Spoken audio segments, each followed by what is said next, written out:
Martin and Lewis Show.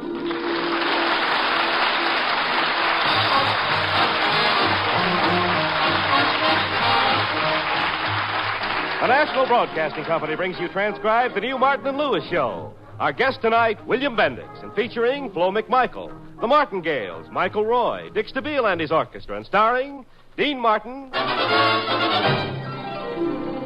Everybody loves somebody sometime.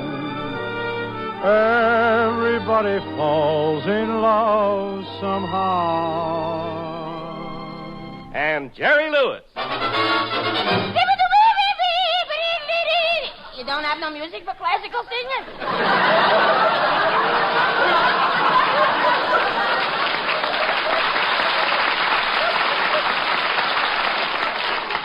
Now, Jerry. Well, it's not my fault. The orchestra can't play what I sing. Well, of course they can't play what you sing. What is that? Who sings like this?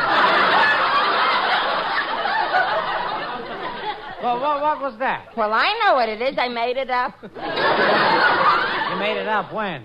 This morning I was singing in the shower, and suddenly the water turned cold, and I went, and I made it up. Jerry, I wish you'd stop trying to horn in on my singing. Horn in? Me? Look here, Dean Martin. I'm just as important in this team as you are. You're the one who grabs the spotlight, always trying to be a big man and push me out. I'm getting sick of it, do you hear? Sick. Do you hear? And Dean? What? I think I got a fever. Okay, Jerry, you got your laugh. Now, will you step back and just let me sing? Okay, Dean. What are you what numbers are it gonna be? Well, it's a romantic number, and I really ought to have a pretty girl to sing it to, sort of get me in the mood. I'll be a girl if you promise to respect me.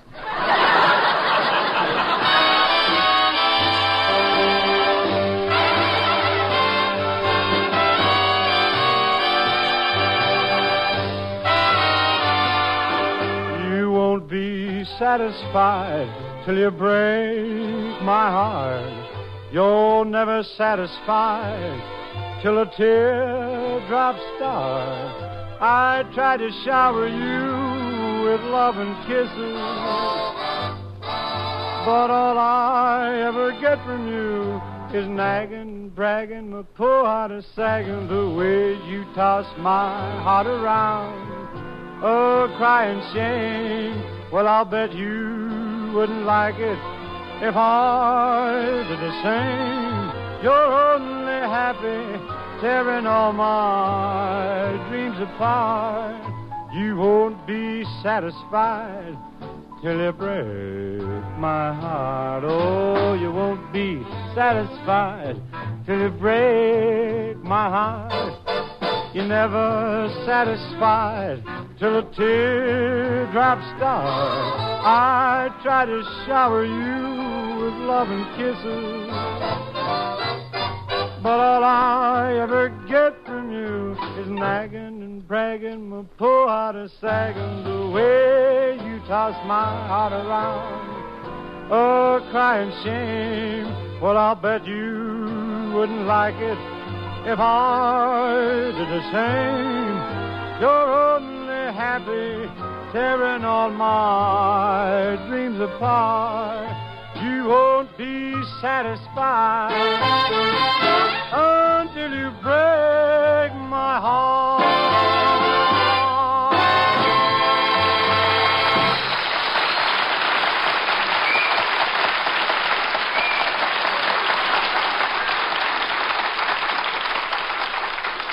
Yes, folks, it's that new comedy team, Dean Martin and Jerry Lewis, who last week broadcast their first radio show over NBC. We find them now still somewhat dazed and awed by it all, sitting in their apartment poring over their newspaper reviews and fan mail. Hey, Dean, did you read what it says about us in this paper? What does it say, Jerry? Well, the column said you were great. In this newspaper clipping, just listen to what this critic says about me. Jerry Lewis is one of our newer comedians, and in my opinion, he's a very funny and had a nose. Oh.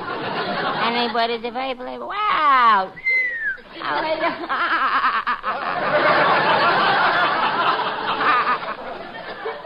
Well, what did he say? He thought I was awful. Oh, Jerry, snap out of it. It's just one man's opinion. But how could he think I was so bad? I'm loaded with talent.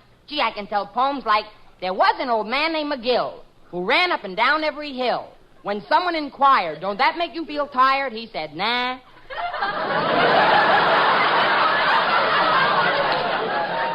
And I can tell jokes. On the way to the studio tonight, I met a botanist. Really, Jerry? A botanist? What does a botanist do? He sews on buttons. and I can do imitations, too. A seal. Girl seal. Boy and girl seal. And I can sing, too. Give me the road, the wide winding highway, that's where I'll throw. All right, the beat Jerry. no byway, All right, I'll travel Jerry. along. Jerry. You know something, Dean? The What? critic was right. Look, Jerry, forget what the critics said. No, Dean, I'm only in your way. You should have a classy-looking partner instead of me. Look at me, skinny, undernourished, homely, awkward, slumped over, no chest. I'm a mess. No, Jerry, you're not a mess. Why, you're handsome.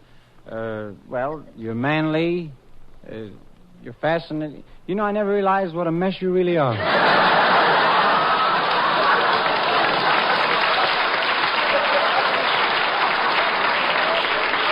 But, Jerry, this is all unimportant. The important thing is, right now, we've got to figure out who we can get for our guest this week. It's not so tough. We got Bob Hope last week. Well, don't forget, Bob Hope did us a big favor. He came on for free. After all, Gregory Peck and Ronald Coleman and all those big stars, they get $5,000 for a guest appearance. 5,000?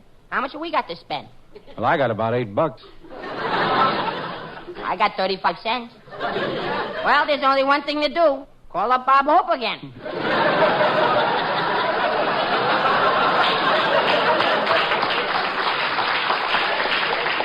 Or maybe we can persuade some other big star to do us a favor, too. No, these big stars are hard to find, Jerry. They have private phone numbers, big walls around their houses, and they're always going out of town to get away from it all. I don't care how big they are. I can find them. I have a system I used one time when I was trying to find Errol Flynn. Yeah, what'd you do? Well, I just said, now, if I were Errol Flynn, where would I go? And I went there.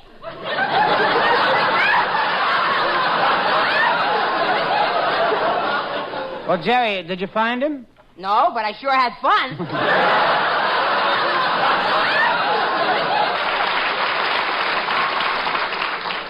Oh, I forgot, Dean. We got a telegram this morning. Telegram? Let's see it. Listen to this, Jerry. Our problems are all solved. Here's what it says.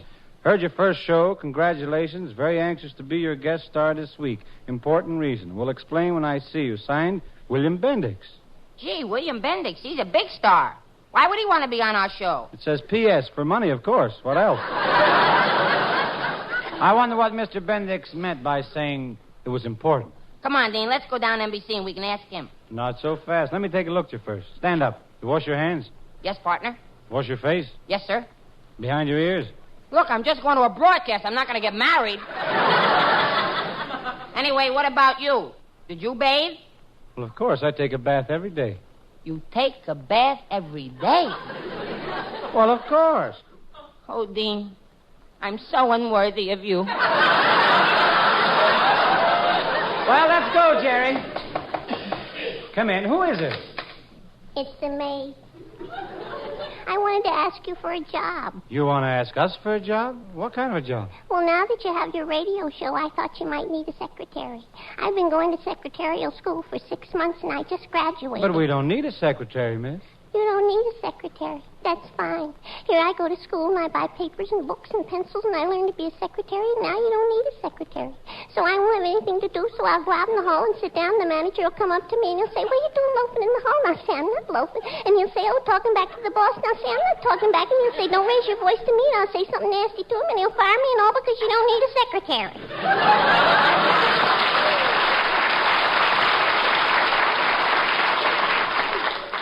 It's people like you that cause unemployment.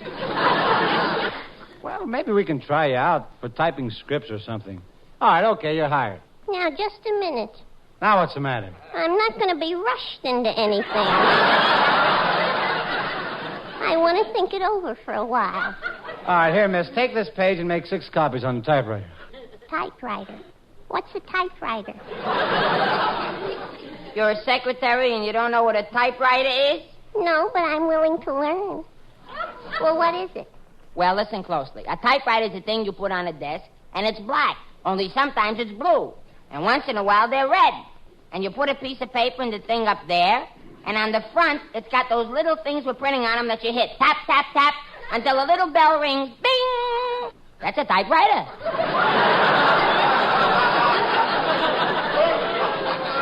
Well, miss, do you want to try out as our secretary or don't you? Well, first I have to make sure that you two are perfect gentlemen. Could you give me any references? References? Look, lady, we're hiring you, and I want you to know that any insinuation about our character is strictly derogatory on your part because people that know well enough to know that a gentleman knows his place. Whether or not it's forbidden, maybe a man just doesn't pause long enough to know whether he feels right from wrong, but I'm sure that anyone that isn't right will continue to say so.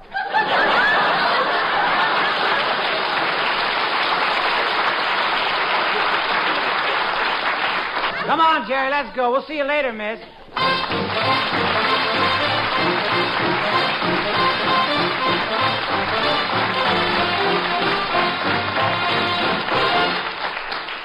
Suppose you were Uncle Sam and you wanted everyone, for the good of himself and his country, to buy United States savings bonds. Would you appeal to a man's desire for security, to his responsibility to his children? Just how would you sell yourself savings bonds? Well, answer that and then go out and invest in United States savings bonds for whatever reason you may have for saving. Your family's security, a college education for your children, or a vacation, a trip, a home, new furniture, a daughter's trousseau. Those are all good reasons for having money put away. There's no better way to save your money than in United States savings bonds. They pay you back $4 in just 10 years for every $3 you invest. Buy United States savings bonds.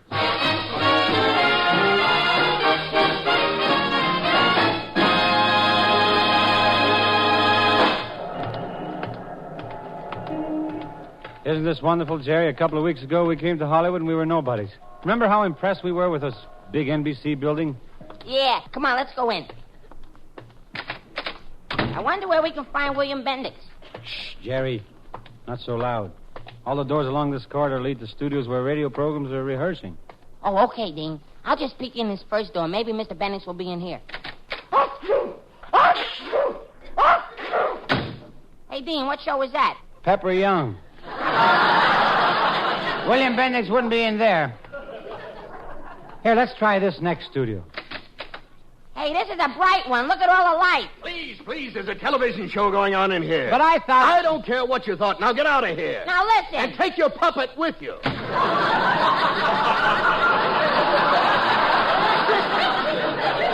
Why, I ought to go back in there and hit him right in his nose, calling me a puppet. I ought to... Jerry, quiet or I'll drop your strings. Now, let's look in this dressing room here, Jerry. Okay, Dean.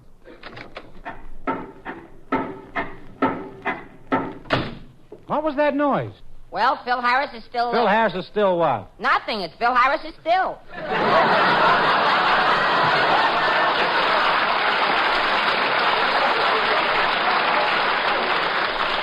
Yeah, Jerry, we're not doing so good on this side of the hall. Let's try the other side. Son of a gun. Son of a gun. Son of a gun. Son of a gun. Well, who was that? President Truman rehearsing his next speech.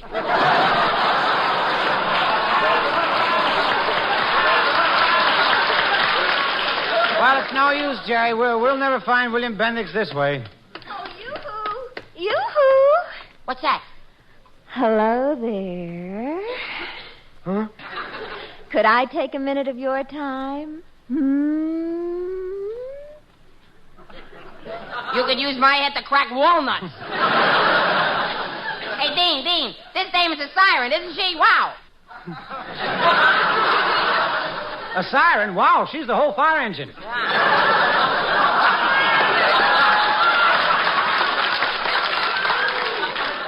Dean Martin.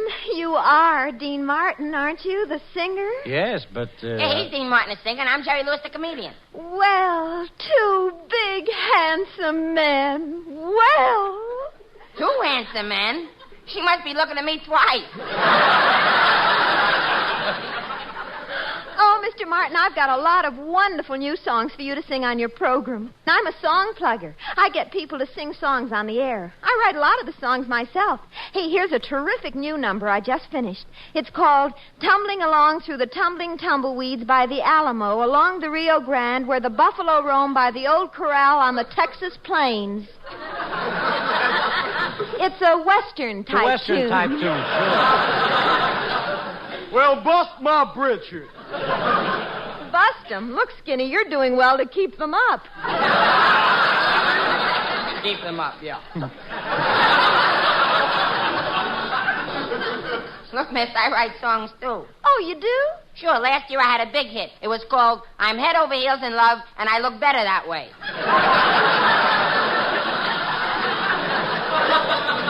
Yeah, and he's working on a new one. Malcolm, pass the talcum. You're the chap for me.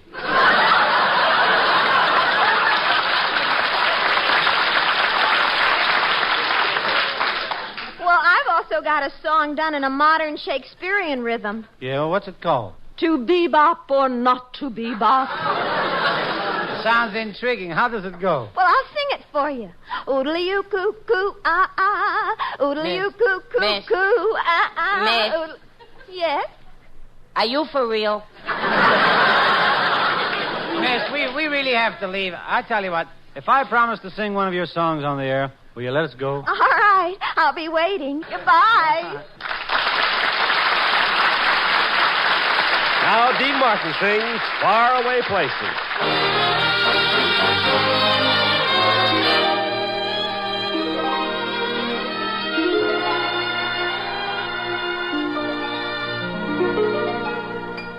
Far away places with strange sounding names, far away over the sea.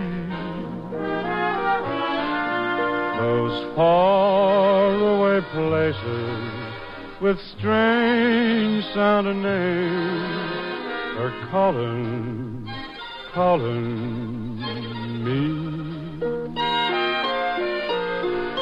Going to China or maybe Siam, I want to see for myself those faraway places I've been reading about in a book that I took from the shelf. I start getting restless whenever I hear the whistle of a train.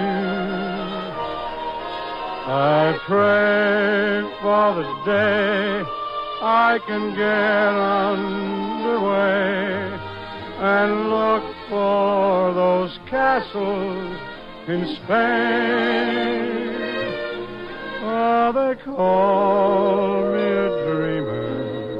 Well, maybe I am, but I know that I'm burning to see those faraway places with strange sounding names calling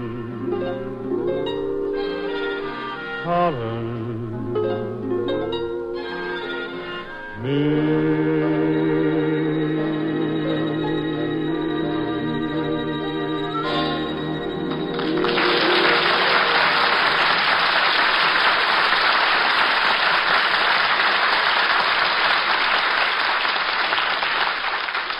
Let's try the studio.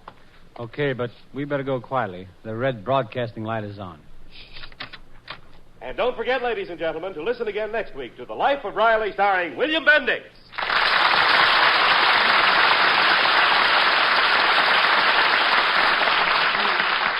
Jerry, here he comes off stage. Yeah. Hey, Mr. Bendix, we want to see you. You said you were very anxious to be on our program. Well, yeah, I am. Come on to my dressing room and I'll tell you what's on my mind. Now, before we start discussing terms, let me get you two straight. Now, which is which? Well, I'm Dean Martin, the singing half the team. Oh, good. Well, I won't have to laugh at you. And I'm Jerry Lewis. I'm the funny half of the team. Yeah. I tell the jokes. With a kisser like that, you got to tell jokes, too? Wait a minute, Mr. Bendix. What's wrong with the way I look? You always comb your hair like that? Well, Jerry's head is a little unusual. You see, it's higher in the back than it is in the front, and it tilts down, so the hair grows that way. Yeah. Yeah, it looks like a load of coal sliding out of a dump truck. Hey, I didn't like that. Come on outside and say that. Yeah, why should I? Because there might be someone out there that didn't hear it. Now, Jerry, take it easy. Really, Bill, Jerry's a swell guy. Oh, sure, I know that. I was only kidding. I know he's a swell guy. You're just saying that to make me feel good. That's right. Jerry didn't mean anything, Bill. We both admire you very much. You know, we're going to make a picture. My friend Irma over at Paramount and our producer, Hal Wallace, suggested we get some acting advice from you. Well, it's hard work, fellas. You got to give up pleasure, give up dancing and smoking and gambling and even girls. You think you can do it, Dean? Well, I'll certainly try, but what about Jerry? With him, it's a little harder. We have to undo the theory of evolution. Listen here, I'm just as far away from the apes as you guys. I just took a shortcut. Well, we'd sure be glad to have you, Bill. Yeah, and we've had some of the top men in the business as our guests. Well, look, you just started last week, and your guest was Bob Hope. What do you mean you had some of the top men? Bob Hope isn't two people. Have you ever tried to ad-lib with him?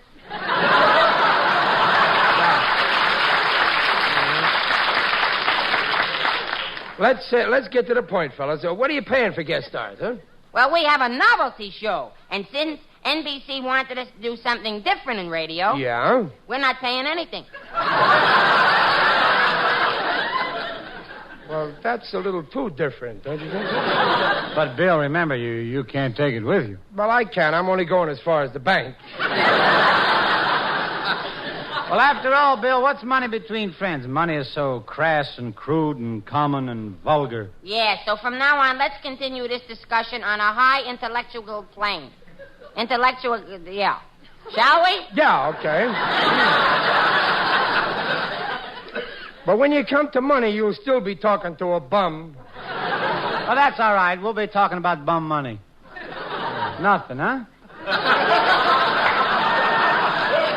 You see, the ladies and gentlemen don't seem to understand. You see, Bill Bendix said something about bum and the money. He wanted it so he'd be a bum. And Dean said bum money. It was more or less like a joke. And whenever we have money in a script, Dean always says this joke, and people laugh. They scream, it's so funny, and look how they're staring at me.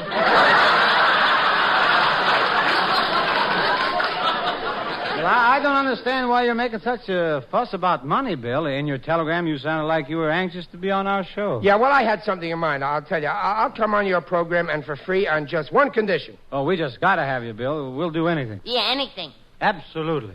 Well, I'm starting a campaign to play handsome romantic parts on the screen. All you got to do is introduce me as a very handsome guy. See, a matinee idol, a great lover type, see?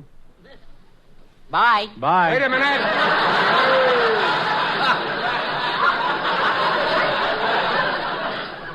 Well, look, fellas, you got to help me. In my next picture, the garbage collector murder case, Paramount wants me to play the detective who doesn't get the girl.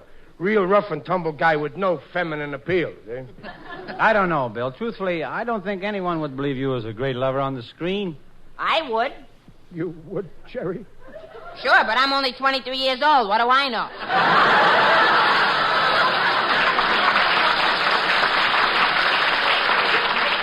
Well, look, fellas, they're going to give the romantic lead in this picture to Ray Milland if we don't do something. I'm perfect for the lover type. Let's face it. Who is it? It's me. Hey, it's the maid from our apartment. Yes, you told me to type up this page, so I thought I'd... Oh, William Bendix. Look out, catch her, somebody. She's going to faint. Stand back, stand back. What are you going to do? I want to watch her fall. This is the first time I ever swooned a dame. Oh, I'm not going to faint. I'm I'm just weak from the thrill of being so close to you. Your beautiful golden hair, your gorgeous eyes, your wonderful soft voice. Bring her out of it. Slap her face. You touch that girl and I'll break your arm. I feel weak. Everything seems hazy and blurred. It looks like a load of coal sliding down a dump Jerry, truck. get out of there! Well, this settles it. Paramount's been telling me I'm not a great lover type. You saw what I just did to that girl. Give me that phone. Attaboy, Bill, here. Yeah, give it here. Dial quick, we're running out of time. Hurry. Hello, Paramount. Give me the casting director. Hello, Mr. Michael John. This is Errol Bendix talking. You know that next picture of mine, the garbage collector murder case? Well, I just called to tell you that I'm going to play the Ray Milland part. And I don't want any... What gives me the idea I can? Here's a very good reason. I just swooned a dame in cold blood. Yeah, me. No, absolutely not. I've never touched the stuff. Bill, let me talk to him. Maybe I can reason with him. Yeah, right. Hello, Mr. Michael John? You heard what Mr. Bendix said, and that's final. He wants to play the star in the garbage collector murder case. No, he don't want to play the detective. Really? You will?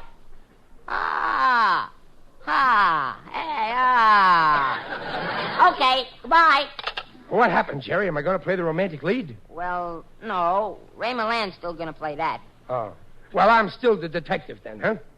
No, they're going to put Alan Ladd in that part. Well, then what am I going to play? You're the garbage collector. What a revolting development this is.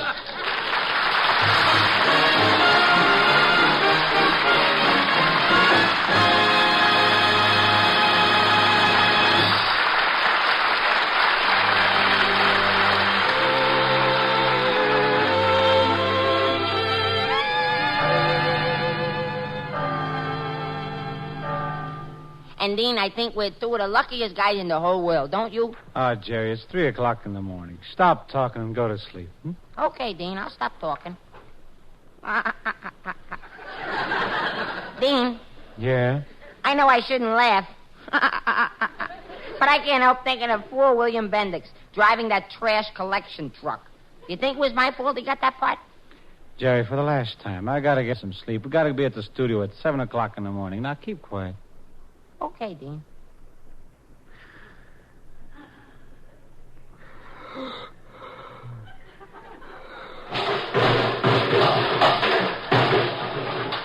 Now what? Somebody outside. Yeah, and I'm gonna find out who it is.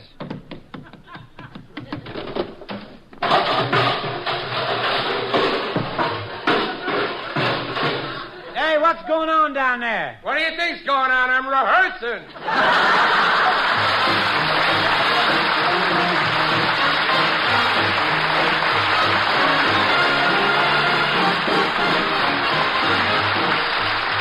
You've just heard transcribed The Martin and Lewis Show, produced by Robert L. Redd and written by Dick McKnight, Ray Allen, Chet Castellaw, and Norman Sullivan. William Bendix appeared through the courtesy of Prell Shampoo and may be heard on his own radio program, The Life of Riley. Tune in to your NBC station each Sunday evening at this same time for The Martin and Lewis Show. This is NBC, the National Broadcasting Company.